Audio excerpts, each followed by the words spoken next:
কি একটা বিষয়, সবাই আমারে বলতাছে যে দুনিয়াতে এত মাইয়া থাকতে তোমারে কেন শুভ মেসেজ দিবে, তোমার সাথে কেন কথা বলবে, তুমি ভাইরাল হওয়ার জন্য শুভর নাম নিতেছো। আরে ভাই, মৃত মানুষরা নিয়ে কেন ভাইরাল হইতে আমো আমি? আমার তো কোনো খায়াল হয়ে কাম কাজ নাই যে আমি ওই পোলারে নিয়ে ভাইরাল হইতে আমো। এত সময় আবার শর্মিলার নাইগা, ঠিক আছে? আপনাদেরকে আমি স্ক্রিনশট দেখাইতেছি। যদি আমার ফোন হ্যাক না হইতো, আমার কাছে কল রেকর্ডও পর্যন্ত ছিল, বুঝতে পারছেন?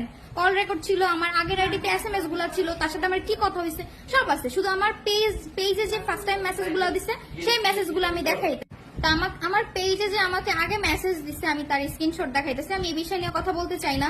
আমারে বলো আমি নাকি তাকে নিয়ে ভাইরাল হতে আসছি? আরে ভাই, আমার কোনো ইচ্ছা নাই তারা নিয়ে ভাইরাল হওয়ার। আমি জাস্ট বলছি আমার সাথে কথা হয়েছে। এখন অনেকে বলে তোমার সাথে 2 ঘন্টা কি কথা বলছে।